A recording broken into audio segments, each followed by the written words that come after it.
Hello, everyone. Thanks for joining us today at our first edition of Build with AI, Build Your First AI Agent. Please share in the chat what are you having for a drink, a snack, and where are you joining us from?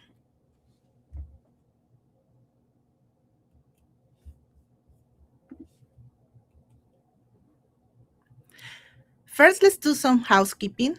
I know this community is so cool, but we want to make a friendly reminder of the code of conduct. We are committed to providing a friendly, safe, and welcoming environment for all, regardless of gender, sexual orientation, ability, ethnicity, socioeconomic status, and religion or lack thereof. Participate in an authentic and active way. In doing so, you contribute to the health and longevity of this community. Exercise consideration and respect in your speech and actions. Attend collaboration before a conflict. Refrain from demeaning, discriminatory, or harassing behavior and speech. Be mindful of your fellow participants. And most important, don't feel shy to ask any question. It is okay not to know everything. We continue with the land acknowledgement. We would like to acknowledge that we are based on traditional lands referred to as a 36 territory, a traditional meeting grounds, gathering place, and traveling route to the Cree, Soto, Blackfoot, Métis, Dini, and Nakota Sioux. We acknowledge all the many First Nations, Métis, and Inuit whose footsteps have marked this land since time immemorial. Now, this is the program for today, as we are now having the introduction, and then we are jumping to the technical session. Build your first AI agent, followed by Q&A and the wrap up. Let me introduce ourselves. We are GDG Cloud Edmonton. We are an official chapter of Google's worldwide network of cloud enthusiasts, developers, data scientists, and engineers. Our team is integrated by Rohan Saha, NDD Obingwani, Timitopi Ajiboye, and me, Vanya Hanatyuk. For all the folks who are joining us out of Canada, let me tell you about Edmonton, the city of champions. We are just a little bit north of the planet. We are located in the capital of the Canadian province of Alberta. In the picture, you can see one of our iconic landmarks, the Waterdale Bridge. We are home of the NHL hockey team, Edmonton Oilers, who made it to the Stanley Cup final these last 2 years. Additionally, Edmonton is considered in the top 10 cities with best pizza, where important pizza restaurant chains were founded like Boston Pizza, Famoso, Pizza 73, etc. And lastly, we are north enough to witness the stunning northern lights quite often. And before we jump to the session, I just want to say, let's go Team Canada. Now, we are on the best part of the day, our technical session with our AI superstar, Charmy Chokshi. Build your first AI agent. Charmy is an AI product manager and team lead at Natural Resources Canada, with a master's in machine learning from MILA and the University of Montreal. Her work focuses building impactful AI systems at scale. She previously worked at AWS Techstrat on model-based noisy annotation detection and correction, and the startup Shipments, where she built an AI-powered document understanding platform for global supply chain. She's a Google developers expert in AI and Google Cloud, has spoken at more than 30 conferences worldwide, and has trained over 30,000 professionals in machine learning, deep learning, TensorFlow, and Google Cloud. Her recent recognitions include Next Generation Leader of the Year, Woman in IT, recent Rising Star Women in Data Science, Witsphere Developer 30 Under 30 in Canada, and runner-up Young AI Role Model of the Year Woman in AI North America. She's passionate about technology, community, and the intersection of AI, innovation, and impact. Now, let me pass it along to Charmy, and please give a warm welcome to our AI superstar of today. Thank you. Yay! Thank you so much, Vinny, for the very nice introduction. Hello, everyone in Edmonton. I am joining you from Ottawa, from National Capital Region. The weather here is not that bad today. I was just chatting with Vinny that how is the temperature there? It was 23 over here. It's minus 10. So, with that, let me share my screen and feel free to stop me anytime if you have any questions. I have planned this session to wrap up somewhere around 1 hour 30 to 40 minutes, and then it will all depend on the number of questions that you all lovely audience have. So let's start with building your first, probably your first multi-agent system with Google's Agent Development Kit. And that's the agenda for the day. That first of all, I'm going to share that what is an agent and why suddenly everyone nowadays are making agents. What is this paradigm shift from simple LLM and generative AI? How do they actually work? And how you can use that in your projects, in your company, and as your pet projects over the weekends and whatnot. We are also going to learn how to build one single agent, how to build a system of multiple agents, how to do parallelization in them, and multiple different things in the Google Colab, which I have shared in the chat. So that will be the second half of today's session. The first half is me giving the introduction of agents.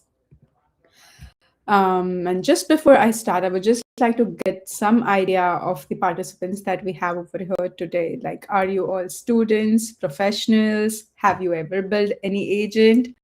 Or this is a beginner session and the group over here? So can you just write in the chat? It would be perfect.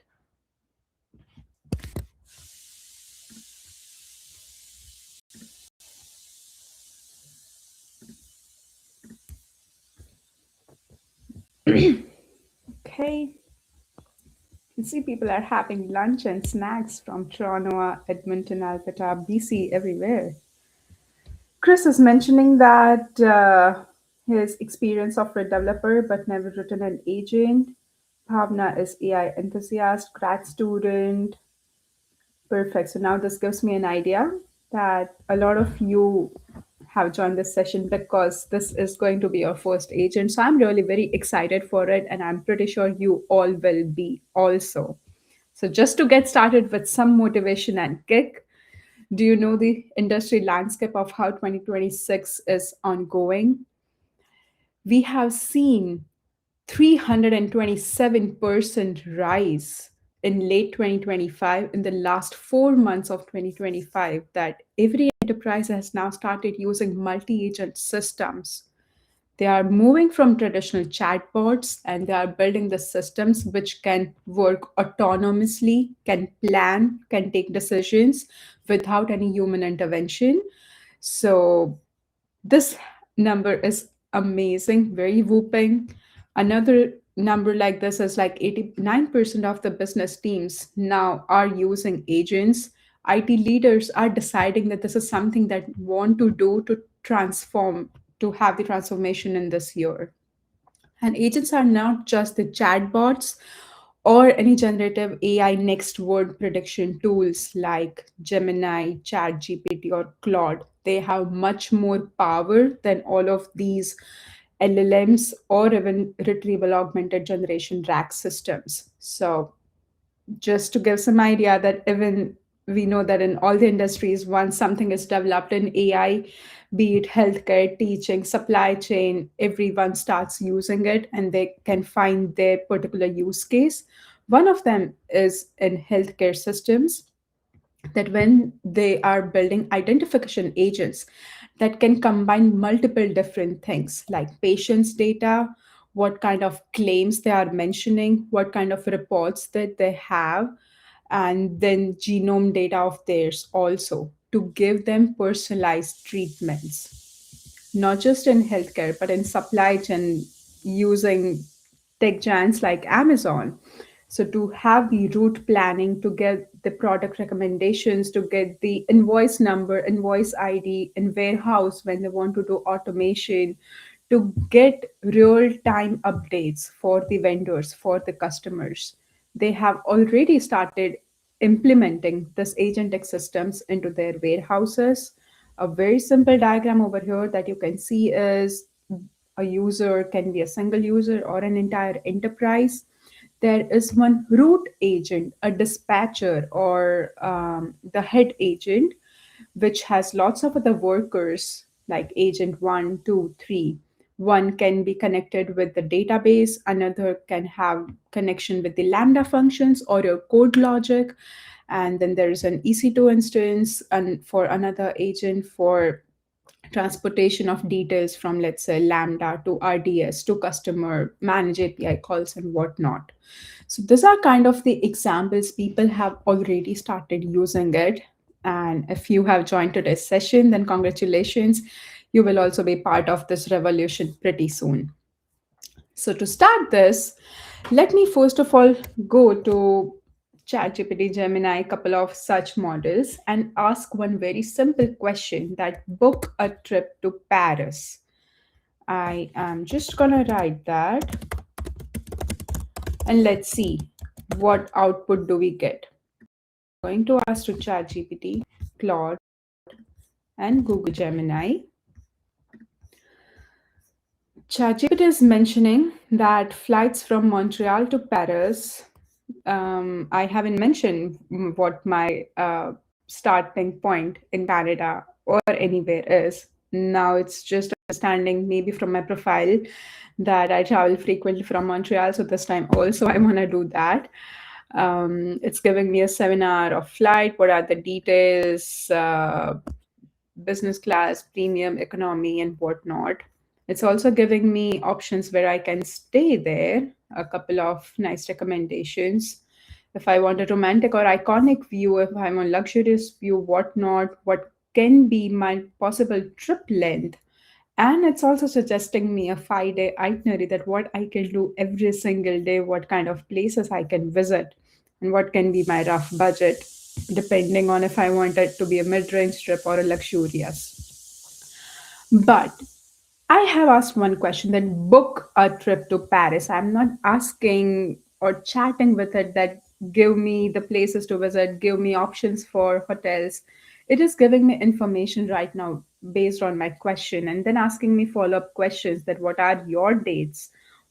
Are you going solo, couple, family, any specific occasion? Are you a PR, whatever? Now, again, with Claude, when I ask, it's saying me that I would love to help you plan a trip. I can't actually book trips directly, but I can help you figure out the details and point out the right direction. I actually like this response more because it's upfront mentioning that it cannot actually book a trip and not giving me any another information which I haven't asked, the way ChatGPT responded. What Google Gemini did is also pretty, I think, similar. I would love to help you plan your trip. While I can't process the final booking, I can help you find the best flights. And what's your budget, travel style? Tell me. So it is also asking me some questions and upfront mentioning that they cannot do the booking. So that is where the all current Gen AI models lag, that they cannot do any kind of execution. They have immense knowledge of the entire internet, world wide web. They know things, but they can't do those things on their own. So that is the thing which is missing in all of these LLMs, which was indeed whatever they can do is way very way above and beyond. We are not expecting them to do all the things at the moment, but still there is a huge leap in intelligence which they have given to us, but they cannot have a lot of real world interactions. Again, if I ask a similar question to all of these models, that should I wear a jacket today, probably one such LLM model would respond that I don't have access to current weather data, but generally you should wear a jacket if it's below 60 degrees Fahrenheit or raining. This is a wisdom sentence, someone who knows about the generic terms of when to wear a jacket, when to not, but it's not giving me any specific answers based on my location, my preference, and the question that I asked, that should I wear it today or not. Just give me the direct answer. That is where they lack this capability.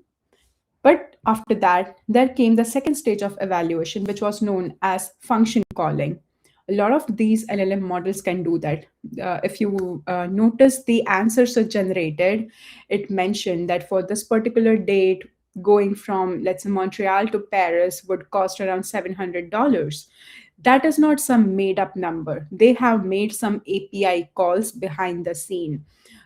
Let's say they might have used Google search. If I have asked to Gemini that what will be the cost or the planning for hotels, traveling, booking an agent. So they are making API calls to give us even further better answer. Instead of just mentioning into text, they check the news, they check the website, fetch data from different sources, then compile them, summarize them, and give you one answer, a summary or an executive summary of that, which is more useful than what it used to be before when it was just an LLM. But still, all of this function calling can also just ask you repeated question, but cannot just book a flight for you. The same question, like check the weather for Seattle or shall I wear a jacket today? If I ask to any such technology, which is LLM plus function calling, which can also be known as MCP, Model Context Protocol, which means that you are giving some context to your model. You are using, let's say, DeepSeek, a model behind the scene, and then you have your company's data on top of it, or you are giving that particular model instructions that go to booking.com, go to makemytrip.com, and then give me the final answers of what is the weather, what is the price range of certain tickets, and so on. So when you have an MCP, which is an upgrade from LLM, it can do the function calling, like call the weather API and then check that it's right now 55 degrees, cloudy in Seattle. And then if you ask a follow up question that shall I wear a jacket, then it now uses its knowledge base, its wisdom to tell you that yes, wear a jacket. But still, if we have agents, which is the goal of today's session, which can run autonomously, we do not want to give lots of instructions every now and then. We just want them to do the planning, take the action, do everything. Then, if we ask the now question that shall I wear a jacket, what it can do behind the scene is they can check your location. Of course, if you have given privileges to that model beforehand, but if you have done, and if you have connected it with your, let's say, Google calendars or whichever calendar that you use, your activities, your emails, then what all it can do without you explicitly asking is checking your location, querying a weather API, checking your calendars for outdoor activities, and then considering everything and the forecast. It can generate an answer that yes, definitely wear a jacket. It's 55-degree right now, but will drop to 48 by 6 p.m. when you have your outdoor meeting. It has checked your calendar that you have an outdoor meeting and suggesting you what to do for today. So that's the leap and the transition which we are coming today, from LLM to function calling to agentic AI. And that's just one simple diagram to give you the summary of what we have learned so far. That LLM responses can help you make some kind of next, that if you want to book a hotel, go to booking.com. If you want to book a flight, let's say go to Expedia. It can help you search the dates and plan the trip. Then function calling, it can also do some kind of searches and then ask you follow-up questions, do some API calls here and there.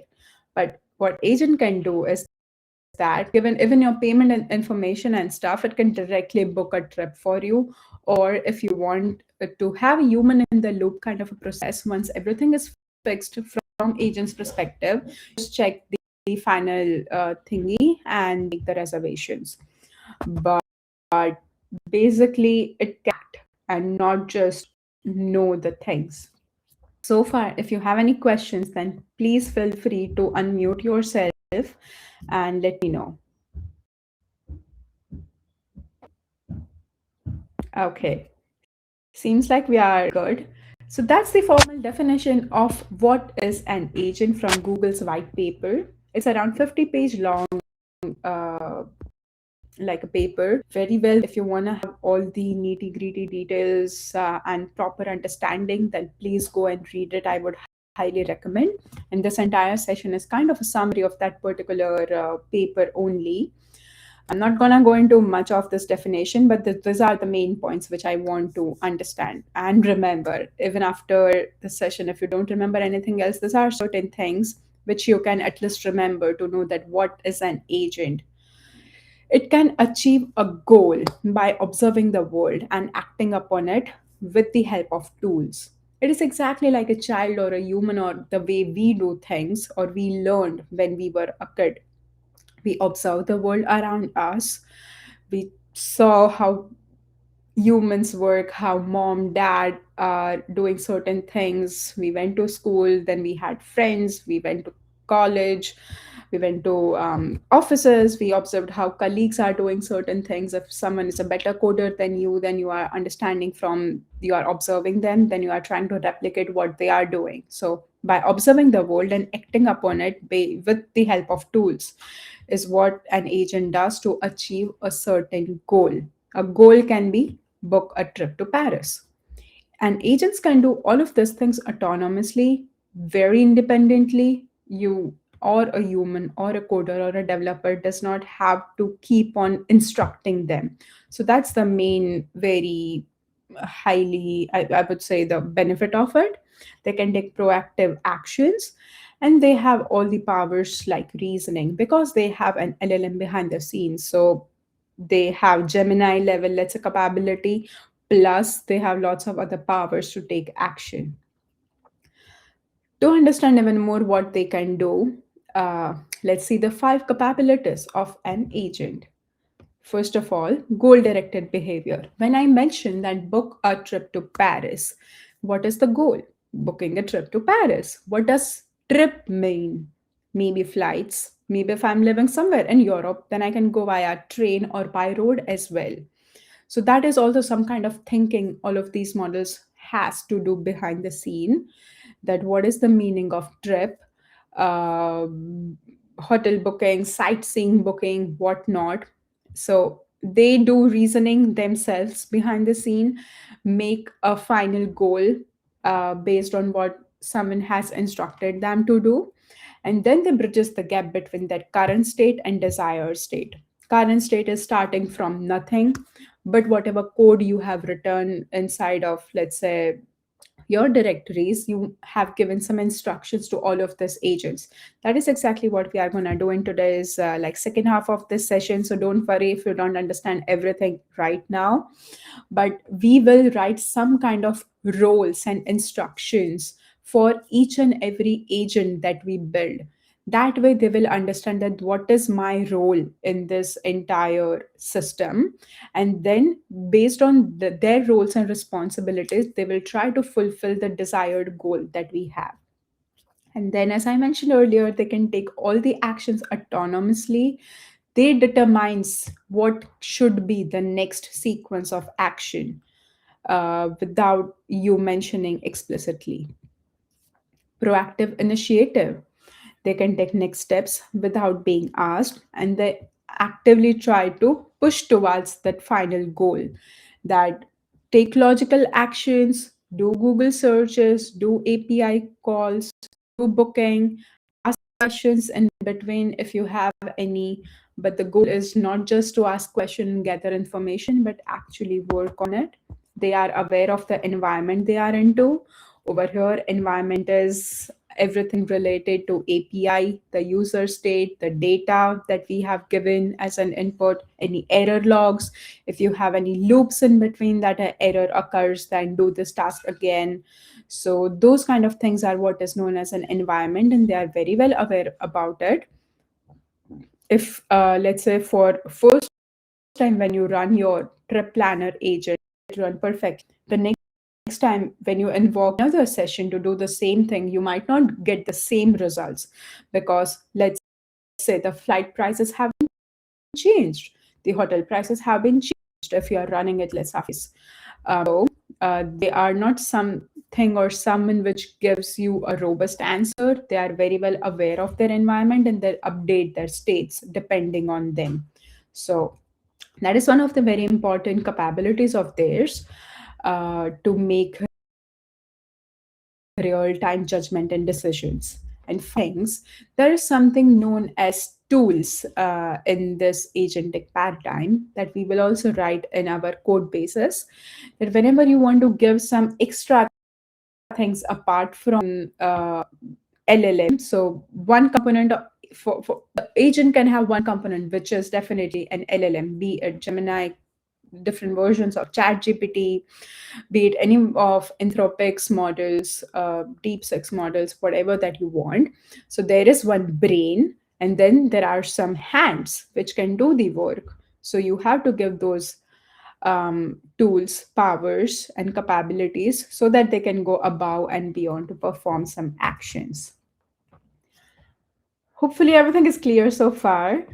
So we understand that what is an agent, how it is an evolution from an LLM to MCP. And now we are understanding the core components of an agent. As I mentioned earlier, that they have a model which does the thinking and plans the next steps. Then there are tools who does all of those things for us. And then to manage everything, there are orchestration systems.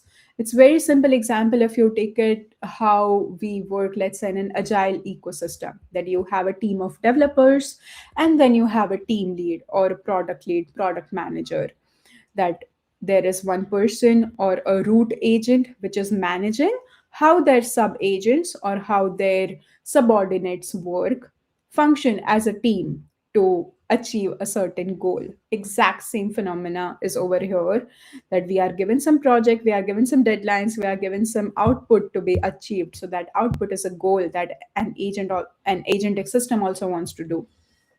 Now, I've given you an example where you have, let's say, a team of agents, and then there is a root agent, let's say a PM. That is known as a multi agent system. Not all the systems might require lots of agents. You can have some simple systems where you just need, let's say, one agent. And then, if more and more features are required, you can bombard that agent to do multiple things. But what happens if you give lots of work to one single developer? It can burn out. Similarly, if you have just a single agent and you are giving it lots of things to do and lots of goals to what happens is that what happens in like a monolithic architecture versus a microservice architecture, it can technically do all the things, but there is more scope for error. You might need powerful machines to do that certain things. If you use multiple agents, then you can parallelize them and then it can speed up your process. So instead of using a single agent to do a lot of things with more features, comes like more responsibilities, more errors, debugging them, managing them can be difficult. So that's why chunking a certain particular task to different agents can be a good idea.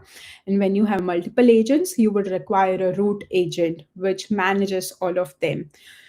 Even here also we will see in code how that works. Don't worry if you don't understand everything clearly, but be it a single agent system like a monolithic architecture or a microservice architecture of a multi-agent system, all of the agents will have this certain things like the model is a centralized decision maker for that particular agent's all the process. One agent, let's say when I say book a trip to Paris, which means I want to book flights, I want to book a hotel, and then I want to book some sightseeing places. Let's say there are three different tasks I want my system to do. This three tasks can be chunked into three different agents. One is a flight booking agent, another is a sightseeing agent, and then third one is a hotel booking agent. All of the three agents will have an LLM running behind the scenes for them to do all the decision making of where to search the flights, price range to see, what dates to see. That is just the goal of one particular agent. They know what is their roles and responsibility, but they do not know that what other agent is supposed to do and if it is doing right or not. So these all three agents are separated from each other, but they will just report back to their root agents. They have the reasoning capabilities, as I mentioned earlier. And then how do they do the things is with their hands, with the tools that we provide them with. There can be some pre-built integrations, and we can define certain things in the code base that if you want to book flights and I want to use just Expedia, then Expedia's API, it's the API key. If you have an account over there, some information related to that, all of those things. If you want to have something where you want to call a weather API, then you need to do write that code as well. If it is supposed to have access to your calendar, then you also have to write certain code base and then pass that to an agent. Feel free to use my calendar if you want, just in case if it requires. So you just have to integrate your agent one time with the calendar. You can write all the custom functions that you want and all the logics that you want your agent to perform. You can also give it access to your databases, to your documentation, to your files, having stored it in any of the cloud services. That can also be done. You can give it access to MySQL, you can give it access to the Google Cloud or AWS RDS, whichever databases that you use. Or if you have any, let's say, PDFs and you just want your agents to read those things and give you the answers, that is also possible. So, all of these things are known as tools that can help you perform your task in a nicer, better manner. And they are actually the true powers of any agent. And that is what differentiates a single LLM to an agent, that they just do not have the brain, but they have the tools as well, the right tools to finish and reach a particular goal. So, combining multiple tools in a sequence to achieve a high level goal is the true power of all of these things. And then there is one orchestration system, the entire process, which manages the flow. Because to an agent, when I say that, shall I wear a jacket today? I'm not explicitly mentioning that go check my calendar first of all, then check the weather, then make the decision and let me know the final response. It can take autonomous actions. It has its own chain of thoughts and tree of thoughts processes running behind the scene. They can decide the flow they want, what logic to be used, what sequence to the tools to be called, and how the decision to be made. But the one thing is that everything should work in a cohesive manner. Your one agent is booking flight for first week of January, on your second agent is booking hotels for the second week of December, then it won't work. You want all the agents to share certain things and then work independently on their particular roles and responsibilities. So they work in a team to achieve certain goal in a cohesive manner. And all of these things, the processes is being managed by the root agent or a dispatcher or the processor. There are multiple names, but same thing. And that's a simple diagram of the three components that we discussed. Does the thinking, tools that does the work, and orchestration system. Now you see there is a loop going on in between. So the input for us, let's say user has certain goals and then we want to attain certain output. And then there is an agent which can do the same task again and again and again until the actual goal is received or so that is the loop which we will also write in our code base. If at all the model thinks that the output what we have generated is not what the user had actually asked for, Then let's do one more round to make this better. The agent loop is perceive, think, act, and check. First of all, let's say book a trip to Paris. Travel dates are unclear. Now, a model maybe can make a random judgment or a decision on let's just book something for the last week of December. Or if you have given access to your calendar and it knows that you are planning something around, let's say, your birthday, then it can suggest you those dates as well. But when your dates are unclear, let's say if it made a judgment and then it thinks that it is not right or does not work with your calendar or your schedule, then it can redo that work. It can think again, check weather again, check calendar again, act again, so until the goal is fully finished. So the example is that when you book a trip, it first of all starts to find the dates, then it searches the flights, select the options among multiple flights, book one of them. Let's say while booking, suddenly the airline decided that this particular flight is going to be cancelled. Then what? The payment fails. Then what? They go back again, search a different flight. And when the payment is processed, then there's the goal that is being achieved. So you do not actually have to explicitly mention a lot of things in the code. A lot of things are being taken care by Google's ADK, Agent Development Kit, and I'll share you all of this details with you in the code base and in the next few slides as well. But hopefully everything is clear so far that they can perceive, they can think, they have the capabilities to act, they can check if whatever was supposed to be done, if it is, then output the result. If not, then keep on doing the things again and again and again. So far, so good.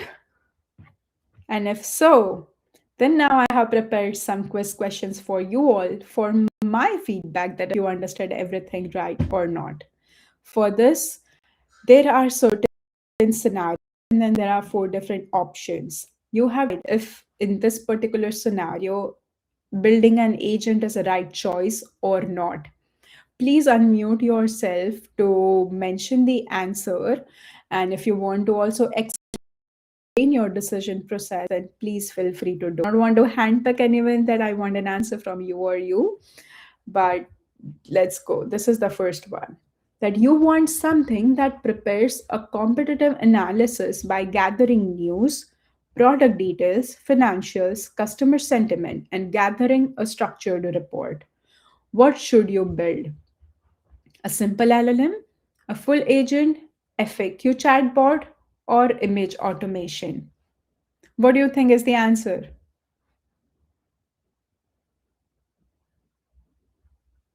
If you are not comfortable unmuting yourself, then you can mention the answer in the chat box as well. Don't feel shy. Don't feel shy.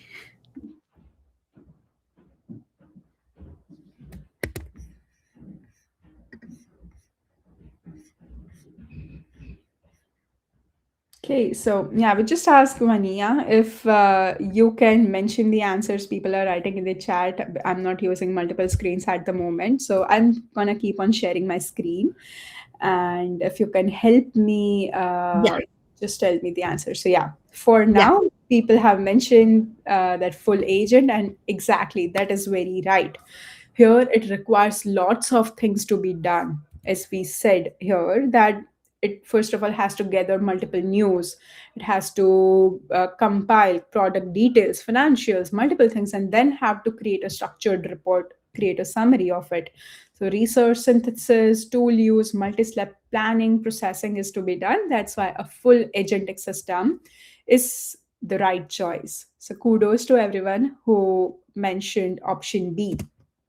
Moving ahead with, Sorry, Charmy, I have a question. of course, go ahead. Um, in this case, I also think a simple LLM probably might work, but the assumption is that you actually have all the details that you need to put into the context window of the LLM. And the assumption is Exactly. also that, okay, the LLM will be able to compile everything and give you a structured report. Would you say that's like an alternative solution to this problem? You kind of answered your own question already. So, yes, simple LLM can work if you have written each and every things on your own. That first of all, these are the sites I want you to scrape, these are the product details I want you to understand. You have to upload the financial, all the customer sentiment. Let's say it's on a different website, then you have to mention that, read all of them, write all of them, what should be the flow. A lots of things would be a person would have to do. And then also to mention that, create a structured report now for me. And now you don't know that today you are doing this for certain websites, tomorrow if you want it to be for another websites, or for how many times you want it to be generated, and if it is going to be grounded or not. So there are lots of if else cases over here. So simple LLM definitely won't work. Of LLM with function callings which have API access might work, which is again the same thing as building an agent. But here, since we have doing multiple things and multiple planning related things are to be decided, because you won't be able to understand all the edge cases. Let's say if customer sentiment for certain product is good, for certain product is bad, how to mention them in a structured report.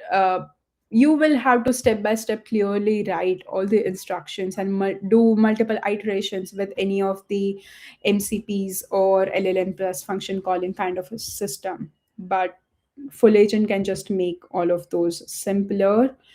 So that's why the answer over here is full agent. Hope I was able to answer your question. Oh yeah, And thank you. That makes sense. perfect. Moving ahead with the next one.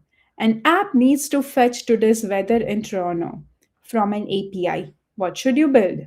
Agent, function calling, scheduled agent, or a workflow engine? What do you think is the answer? Gilberto says it's B. J. Patel B. Shreya says B. Come on, people. Are there multiple answers to a question? Because it No, feels like, there's okay, there single are the, answer. okay. Yeah. To me, it feels like A and So B could be an answer. yeah, I want all of you to just select one single answer, because I do not want you to use a sword to just cut carrots, right? You can use an LLM to do 1 plus 1, but certain things should be done, let's say using calculator or doing mind math. So yeah, someone who has a lot of power can do easier task, but then I just want you to select the most simplest and most practical thing for this answers. So the correct answer over here is definitely function calling. Whoever answers that, kudos to you. It's just one single API call. You do not need an agent or an LLM or anything fancy for it. It's just 3 line of codes. Get your API key, get the URL, and just make the call, right? For the whatever Toronto is over here, what we are searching. So yeah, go to weather.com, search the weather, and give the response to a user. Next up, you need to answer a question like, what's your return policy from a website? What should you build? Full agent, complex orchestrated automation, simple LLM or a retrieval system, or a trading bot?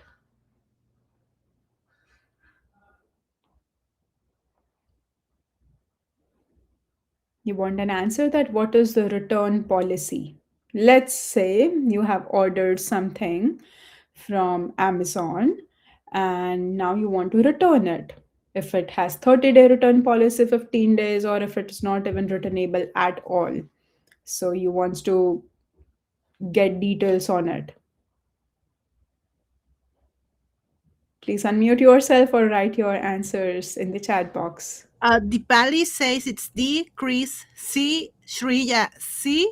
J. Patel says C. MA C. Smitri says C. Right. NLC. Gilberto C. Dipali D. For me it's D.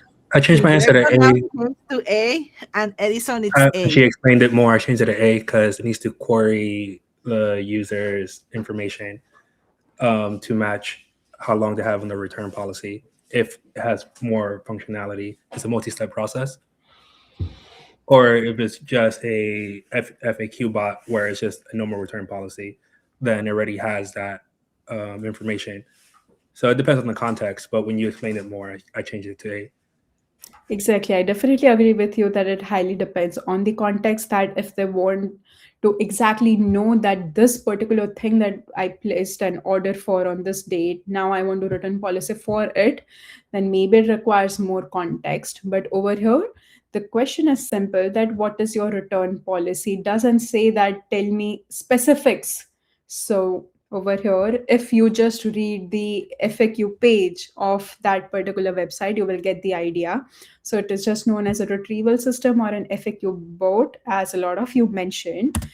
The answer over here is just that you just want some text as an output, that yeah, generally written policy this, if you live in this area, is this based on where you live and so on. So it does not require any reasoning or any actions to be made.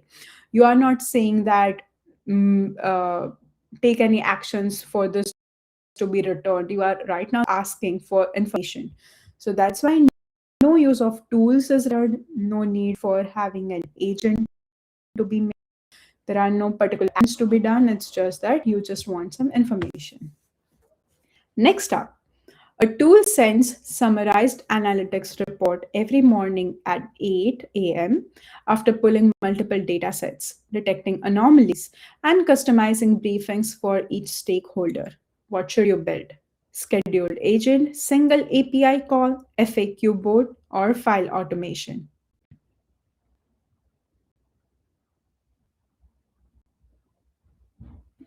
Rohan says it's A.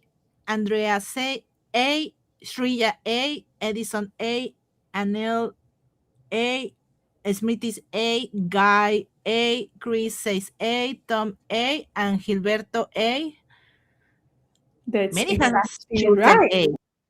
I'm very happy that everyone is getting the right answers, because this time we required multi-step process, also time-based triggers, reasoning, analysis from multiple things, and then creating executive summary.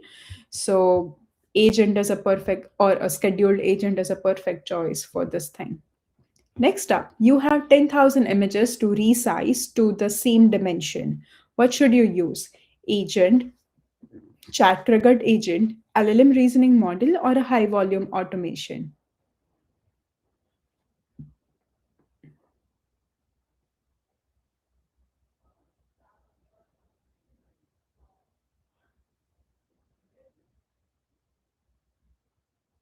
Oh, are we assuming that the LLM is supposed to do the task? Or can I use the LLM to generate the code that will do the task?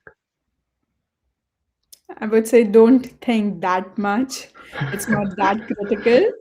Maybe I'm an LLM. I'm doing like multi-step reasoning. I shouldn't be doing that. Yeah. Yeah, then in that case, I think D is the correct answer, which That's I think very most true, people. because, as I said earlier, you don't need a sword to just cut a carrot. A knife can do those things. An agent or LLM can resize those images, but then context window comes into play, right? 10,000 images must be big enough, and then you want to resize all of them. They can give you the code, but if you want them to actually resize and give you the output images, then there's a lot of task to be done. So this is a high volume task. LLM would just add latency and a lot of cost to it. Why would you require thousands of liters of water to be used in the cooling system just for you to resize the images, where you can just have one simple Python script which can finish the task in a couple of minutes on your local system? So we have to be mindful of what we are doing as well, because when you just write one simple question, you must be knowing that a few tens of liters of water are being used in data centers to make the cooling systems. So yeah, this is a simple task of resizing images. OpenCV, Keras kind of libraries you can easily use with one script to batch resize them. And I think that's the last quiz question for the day. That a workflow says, if order is more than $100, automatically apply free shipping. What should you build? An agent for doing this task, or a rule based workflow automation, LLM chatbot, or a developer tool?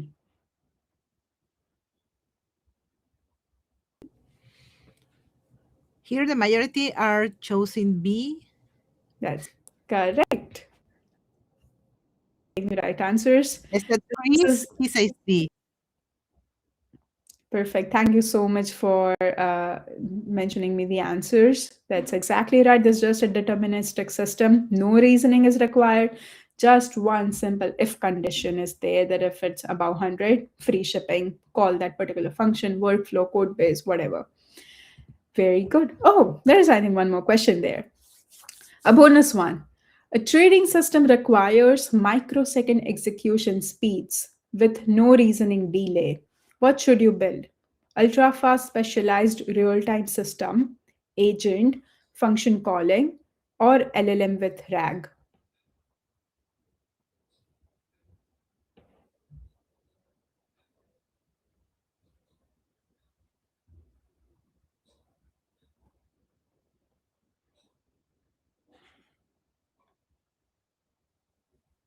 Read the question again if you Yeah. think Uh, you the majority says it's A. very well. As the question says that we do not want any latency and we want to take ultra fast decision, we are like buying and selling stocks over here, making real time decisions.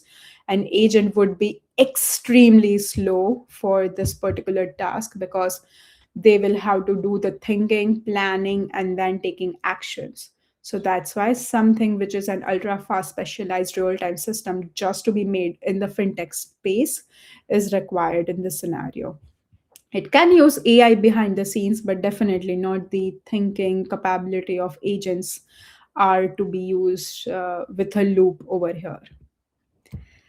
Perfect. So, with this introduction of agent is done, and I'm happy to know that all of you have gained whatever we have discussed so far. Now, before we move with actually writing the code, these are just a few introduction slides for Google's ADK, Agent Development Kit, which is an open source framework which can help you build, evaluate, and deploy your agentic systems, be it single agent or a multi agent system. It can do a lot of things for you. It has its own web UI. You do not have to write any single line of code to generate a UI. It can help you design the agents and then make them collaborative. And it is also model agnostic, which means that it does not mean that it's since it's Google's product, you can only use Gemini models in it. You can call the other models with their API keys as well from DeepSeek, Anthropic, OpenAI from anywhere. And this is a code first. There are lots of, I think, tools out there which you can use to just with the web interface, you will be able to create an entire agentic system and MCP workflows. This one is a code first where you actually have to write the codes, define the roles and responsibility of your agents. And you can use multiple different languages like Python, Java, Go to do it. So there are capabilities to this as well, apart from the flexibilities. It has like multiple language support, multiple model support. It has long term memory across multiple sessions. What does that mean is today I opened one session, I, let's say, asked certain things. From that, it understood that, let's say, I'm going to Paris in the first week of January. After a couple of days, when I ask that I want to go to, let's say, Egypt in the first week of January, and if my flights and everything accommodation is booked, it can understand, it has that long term memory that something is already being done for you for this particular thing, then you can't have another trip on the same day. So it can help you in certain things. If you open multiple different sessions, it the thing of long term memory supports that it has, it can help you understand your preferences. It can also help you with the interaction with multiple different APIs. And of course, safety is the priority over here. So, safe code execution is there. The agent allows you to run, generate complex calculation in a secure environment without your code getting out anywhere. And there are lots of guardrails and grounding for it. There are built-in tools there like Google searches, Vertex AI, which can help you search for certain things without automatically generating some random answers. So real-time web results and privacy is core of this ADK system.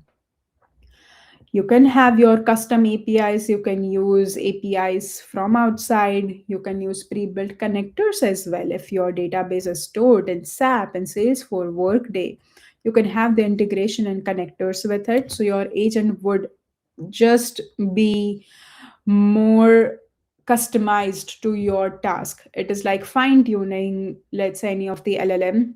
Right now, I have my company data, which I want to pass it to, let's say, certain model so that it has the vocabulary of English language or multiple languages and generic understanding of the world. Now it also has the all the understanding of my company's database. And then if I ask any questions or any goals to be fulfilled with this connectors, it will be able to do.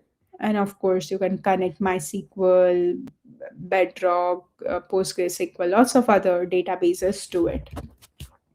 Now, without further ado, let's get to the code writing part.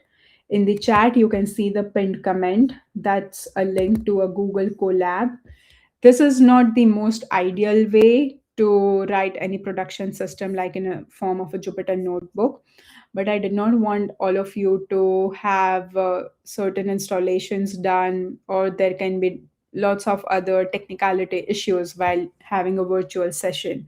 So that's why, for the sake of simplicity, I have returned this demo notebook in Colab, but I will also show you that if this was supposed to be written in a proper full-fledged system in your local code editor, then how would you do it? So I'll do it in right after I give you the introduction of all of these modules.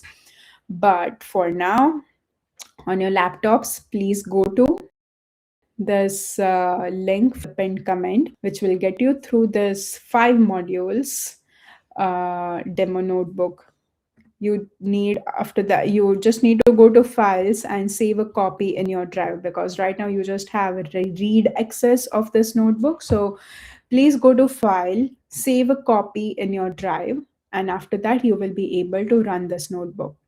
I'm just going to give you a couple of minutes to do this thing at 1 so yeah, at 11 a.m.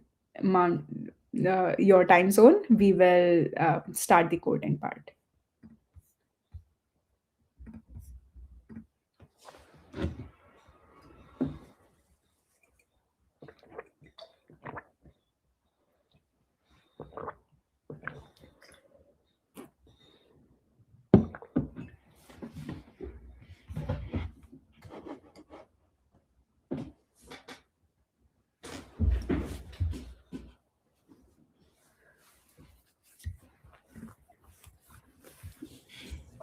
I just have a question, Charmy, Sure, because go ahead. our audience needs to run their notebook.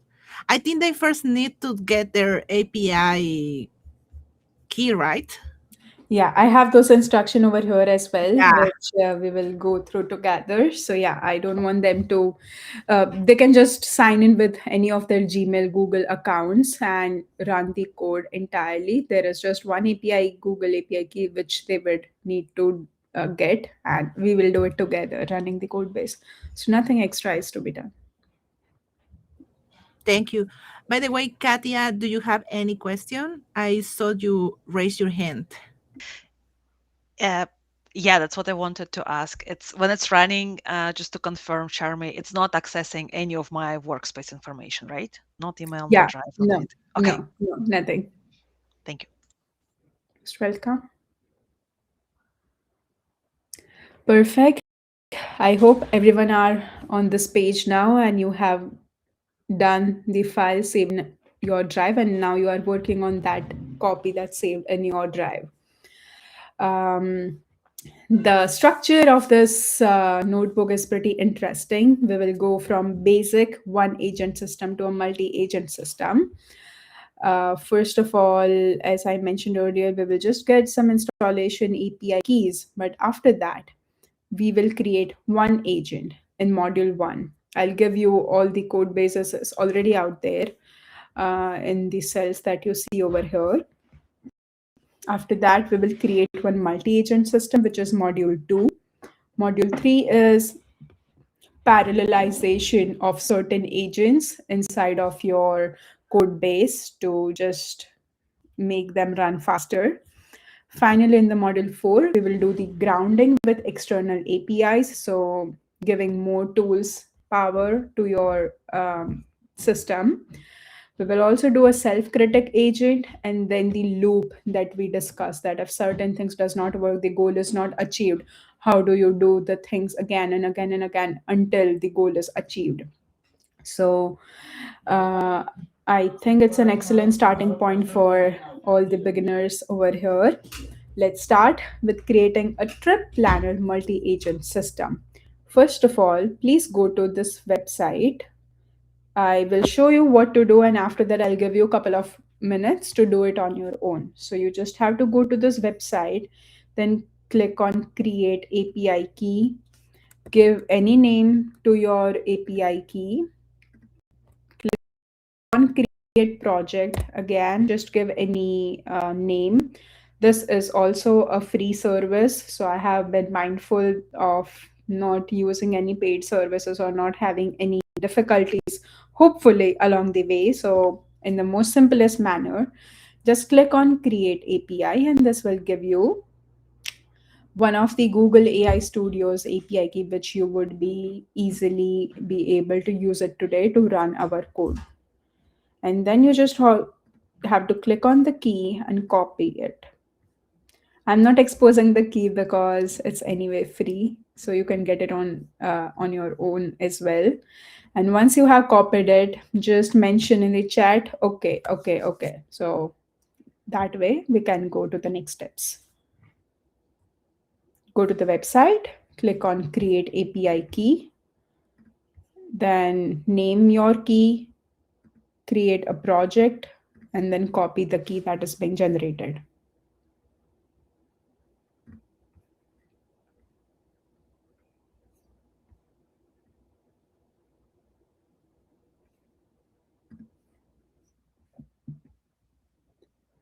Shreya, Katya, Bhavna, Jai, everyone is done. Wonderful. Okay, and after that, if you have not used Colab before, there are different code segments which you need to run to compile the code and run the code which is written in between those cells. So you can either click on this run button or you can press shift enter or shift return from your keyboard to run that particular cell. What we are installing right now is Google's ADK. It's generative AI package so as to use the Gemini model. Some typing exceptions because I do not want lot of warnings to be printed as an output in this demo, and a request for the API call. I just see that I have, yeah, so we are installing just a few things. And this code base is where we will enter our Google's API key. And these are just some helper functions which I want all of you to just ignore. Because as I mentioned, in ideal scenario, you would be working with ADK in your like proper workspace in your code editors using the web interface of Google's ADK, which I'll show afterwards, which automatically takes care of what is the user ID, what is the app name, what is the session that you are using. But in Colab, we just have to write certain lines to do it. But just ignore it if you don't understand it. Over here, there are two important things: that Google's API key that we have copied, we will paste, and the model, whichever we want to use, we can. For now, I think Gemini 3.1 Pro was just released yesterday. So if it is available in the free tier, you can use it depending on the context window size and uh, the task that you want to achieve, if it is able to do it or not. You can see on the official websites and the pages. For now, for the simplicity, this Gemini 2.5 Flash is a free model to access with fair enough context window. It is a flash model, which means we will get responses a bit quicker. And instead of this, you can use any other OpenAI, Anthropic, or any other models of your own as well. Let's say Mistral, you are downloading 7 billion Mistral model from, let's say, Hugging Face, and you are loading that model as well as your brain for this entire system. That is possible. So for now, we are defining Gemini 2.5 Flash. I'm clicking on run this code, and it will pop up over here to ask me for mentioning the Google's API key. So whatever key you have copied, just paste it over here and press enter. And now we are ready to start our very first module, which is creating a basic agent, a single agent. By creating this, we are going to give it some capabilities to book flights for us. And this is the core structure of any LLM agent using Google's ADK. Just understand this one time, and then you will see that the entire code is kind of repetition of this thing only. And I can see only lots of text written in English. There aren't any complex logic or any Pythonic syntax that we have written. And that's the power of Google's ADK. Once you have imported the LLM agent, there are just some parameters which you have to give. And once that is done, you have created your own first agent in this simple 6 lines of a code. The first thing that so if you remember, there are three core components of any agent: the orchestration system, the brain, and the tools, right? Over here, since this is the first basic one, what we have done is giving it the model, the brain. The Google's Gemini 2.5 Flash is the model which we are passing. We are just naming our agent that now onwards you are a flight agent. Then we have to write a description that what it is supposed to do, that flight booking specialist. So this is its role. And now this is where everything you have to do, and changing one word, adding couple of lines, removing certain lines will completely change how the output is generated. So this is the most important part of how you write the instructions, and that way the model is going to interpret its roles, it will define its responsibility, and then it will work towards achieving a goal. For now, what we have written is that you are a specialized flight booking agent. You only handle flight related queries, nothing else. Return a clean JSON with flight details, flight number, departure, arrival, price. If asked about non flight topics like hotels, politely decline and say your specialization. Make reasonable assumptions for times and prices if not provided. This is not the ideal real world scenario where you would expect an agent to make any reasonable assumptions on your behalf. But just for the sake of simplicity at the moment, we are writing this. We just want to see that if we are able to run the agent in a proper manner or not. So far, I hope everything is clear, but that's the basic structure for any of the agents. Define a model, name, description, instruction, and then you just have to call run agent, pass the flight agent that you created, and with the query, the question that you would be asking. Over here, the question is that find me a flight from New York to Paris for next Friday. And then if you click on run button, it is running your agent, the query is mentioned, and that's the output. Hopefully, of you have received that it made up an Air France 010 number, New York to Paris, and the price. So, just like that, you all have created your first agent. If you have any questions, please unmute yourself and let me know right away. Yeah, there are a couple of folks who are asking, can we program a schedule agent in Colab? And also Katia asks, is an LLM agent a pre-built LLM function? So first of all, to answer the first question, can you have a scheduled agent running in a collab? There are certain limitations of a collab that each and every session can run for certain hours. You have the RAM, disk, and at your current usage limit, it says that your runtime may last up to 79 hours and 30 minutes only. So, if I am having a scheduled agent to send someone an email after 3 months, it won't do it. Or anything is beyond 79 or 80 hours, it won't do. So, if your scheduled agent is supposed to take a decision in between, it will. And you will also have to make sure that your computer is properly connected with the Wi-Fi, with the collab altogether. If you are in free tier, then sometimes you might get disconnected here and there. If you have the paid version of collab, then maybe it is having a better resource capabilities. So you can try having a scheduled agent for sure. But of course, if it's a production system, then that is not recommended at all. And I will just go back to the second question. So LLM agent is a pre-built LLM function. Exactly.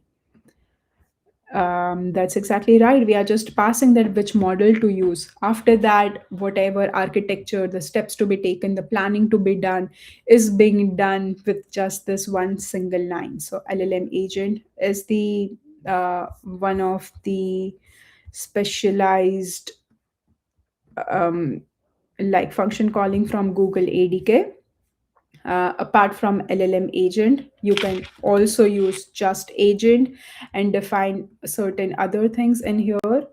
Over here, we wanted to use an LLM, a brain behind the scenes. So that's why this is the component we are using at the moment. Do we have any other questions? No, Um, not yet. so Katia, Katia, yeah, go sorry. ahead. Yeah, if I can ask, so is there like a list of functions or agents available in Collab that I can choose from generally? I think not in Colab, but you can definitely go to Google ADK official web page. It is very well written. It has all the things which you need to get started with. Not just this language you can choose. They have lots of pre-built, I think, code bases as well and code labs as well, which I was gonna share. I'm not sure if it is available in here, but I can just check for.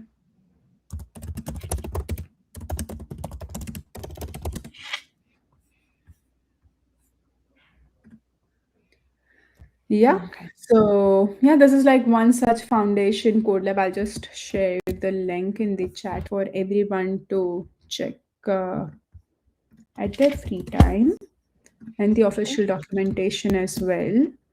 So which functions to use, which functions not to use, those kind of things. And then after this code base, which we are doing today, if you want to practice more, if you want to deploy it on GCP, then you can use all of this code labs with all the instructions as well. It's also very small, 35 minutes kind of smaller version.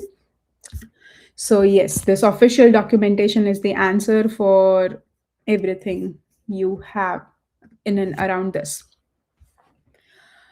So with this, we have built our first simple agent, and there is one question over here that if we ask it to book a flight, what would it do?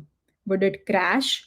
Would it try to book a hotel, even though if it is a flight agent, or would it politely just decline that this violate its system instructions? Let's try it on our own. That I'm just changing the query we have over here, and we will just mention that book a hotel in Paris for first week of say March 26. And while running the code, what it said is that I apologize, but I'm a specialized flight booking agent and can only assist with flight related queries. I cannot book hotels. We have explicitly mentioned that in one of the instructions. This is known as guardrail, that you are mentioning that what you are supposed to do, what you are not supposed to do, and whatever you are supposed to do, how to do it. For that, passing the tools, passing the right instructions, how you want your output are the only things as a human, as a coder, as a developer, you have to mention in very simple, plain English and not write anything else. Now let's move to one another upgrade on this. Let's now make a proper agentic system which can do multiple things for you. Let's create a hotel agent and sightseeing agent apart from the flight agent that we already have, and then a dispatcher agent also, which is to be done your entire orchestration process. The orchestrator will analyze your request first of all, then it will route to your appropriate tools and agents, and then it will compile the response and will give you the answer. This only that much line of code will give you your entire multi agent system for your trip planner. Very simple structure as we saw above. We are using LLM agent, passing the model name, giving it a name, let's say hotel agent, its description and its instruction. They return a JSON with hotel booking details, name, check-in, check-out price, make reasonable assumptions. Again, you can see that I'm writing that make some assumptions just to simulate how a multi-agent system would work. By the time we go to next cells, it will have uh, we will remove such a certain kind of lines, but for now, just for all of you to have the understanding, we are making some reasonable assumptions, which is also certainly fine because this is kind of simulation. Then we have another agent. So now we are gonna use the flight agent that we wrote in the previous cell over here. Now we have another agent, hotel, and then we have the third agent, sightseeing agent. We are passing name, description, and instructions that suggest the top two. Oh my god, sorry. Suggest the top two places to visit based on the location and return the response as a JSON. Now, if you remember from the slides, any agentic system would have three components: the model, the tools, and the orchestrator. So far, all of our only have the brain, the model, but they are missing on tools. And that is how we create the tools. Can be external, as we discussed earlier, can be databases, can be API calls from a website, also be an agent. You can pass an agent as a tool also. This is the example for that. To our orchestrator agent, we are gonna pass all of these three agent, the flight, hotel, and sightseeing that we have as a tool. That's why, first of all, we have to convert them as a tool. And that's a simple line, agent.tool.agent tool. And we pass each one separately. With this, now we have three tools, flight tool, sightseeing tool, that we will pass as tools to our dispatcher agent or a route agent. For route agent also, the structure is exactly the same. We are using LLM agent, the model name, what its name, you are a coordinator, and then instructions that the user will give you a general travel request. You must use all your available tools like flight, hotel, sightseeing to gather the necessary data. Once you have all the data, present it to the user in a beautiful, readable itinerary format. Do not output raw JSON to the user.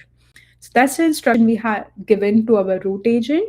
And then we have given all the tools it requires. So now this is an entire proper system where it has the brain, it has the tools, and it has an orchestrator as well.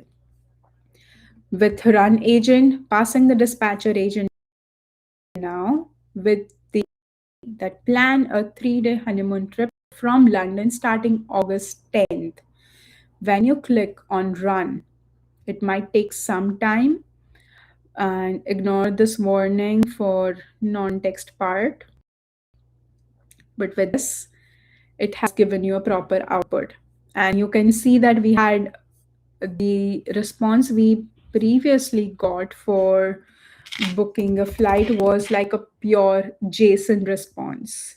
with the curly braces, and yeah, it's still running. But now in this one, we have mentioned that beautify the output for the users. So yeah, instead of a JSON runs, we have received a nice highlighted output. And you all know that the stars are to bold the letters, but in those kind of text formatting in output. That is why you are seeing it like this. But overall, it has understood that we want a honeymoon trip from August 10th to 13th. Now it made up the date on its own. We actually mentioned August 10th is a start date, and then it's a 3-day trip. So that into 13 assumption being not even assumption, it's the right logic it used. Airline, hotel, and then we had mentioned that suggest two places to any of the locations we provide. So there is a Tokyo, and there's this national guide it has suggested. It also mentioned that the please note the hotel check-in date is listed as August 10th, but your flight arrives on 11th. You might want to adjust your hotel to reflect your actual arrival date in Tokyo, or clarify with hotel if you want to plan your check-in early or not. So what happened over here is that first of all, it understood everything. The orchestrator called all the tools we had, the flight, the hotel, the sightseeing. We are able to see the output. It's just that maybe the decision it made to select the flight is not right, because booking a flight on 10th and having hotel on 11th is completely nonsensical. So that's why maybe if we have an iterative loop, or if we have something like give me multiple options for flights and then book the one which matches with your hotel, you your instructions like this over here, and it will give you better responses. But overall, that is how you generate a multi-step process very easily using and it's still running everything sequentially, which can take some time. There is actually one more question for you here, is that why all smaller specialized agents as tools instead of giving one agent a massive prompt to do everything? So that is something I already I think discussed in the slides. That's the same difference between having monolithic architectures, microservice architecture. Having multiple chunks doing specialized things is much more maintainable than bombarding everything to a single agent. So that's why we have 3 different agents. We have a dispatch tools, we have the brain, everything is working exactly the way we wanted. Now, if we just want to make this even faster, how would we do that? The dispatcher is sequentially right now calling everything. Let's say flight agent is taking 5 seconds, hotel is taking 5 seconds, total wait time is 10. But we can actually use a agent, because if certain things are not dependent each other, then you can run them parallelly, right? So for this, we are just creating a fresh instance for our agent for flight, for hotel, the way we did model name instruction. If you see, we are not passing the description, that is optional, but instruction is definitely important. After that, so these two are the same things. Now, to wrap everything to be run parallelly, this is how you would do it. Use, instead of LLM agent, now use parallel agent. This will trigger both the agents simultaneously at the same time. The name of this parallel agent we are giving is parallel trip research, description, flight and hotel information at the same time. And there are sub agents. So now the way dispatcher was our root agent, and then there were 3 different sub agents of it. Parallel agent is again now a root agent for the sub agents it has, like flight report back to this parallel researcher. So that's why inside of sub agents we are gonna pass all the things that over here.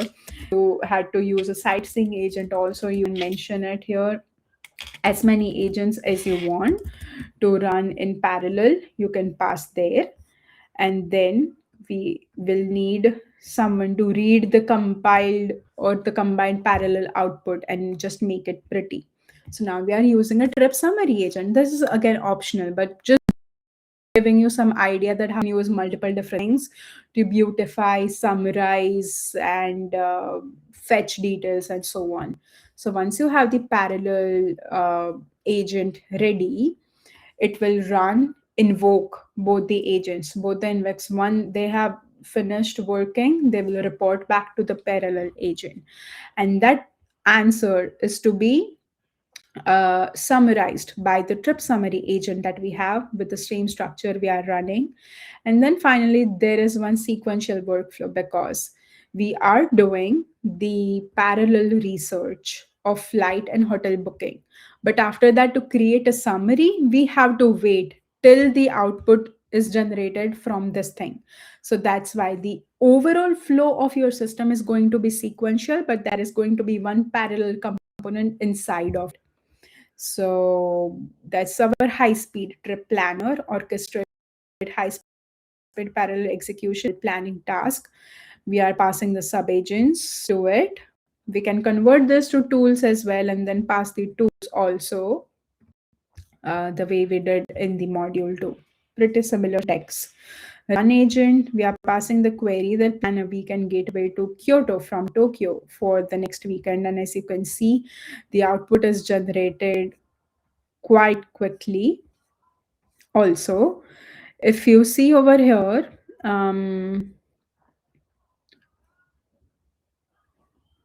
yeah, we have done the instruction as just return a JSON with the realistic flight, return a JSON. So that's why the output over here received is the recommendation. These are your options where you can go.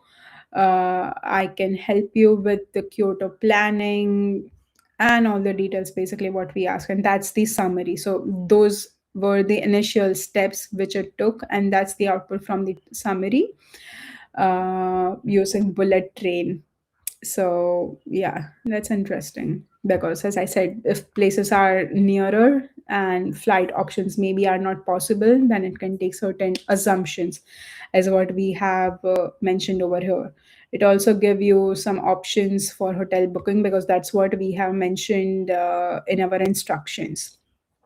That is how we have finished creating or parallelizing some of the agents that we have in our multi-agent system. Any questions, anyone so far?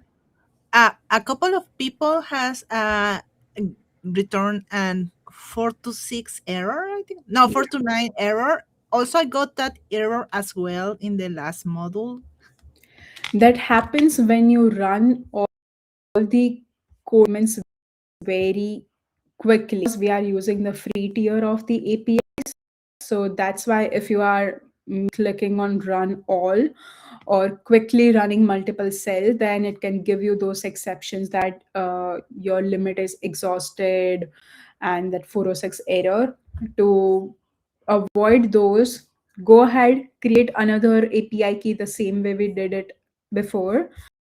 Run the cell above, paste your new Google API key, and then step by step run each and every segment. Do not run everything like in one shot.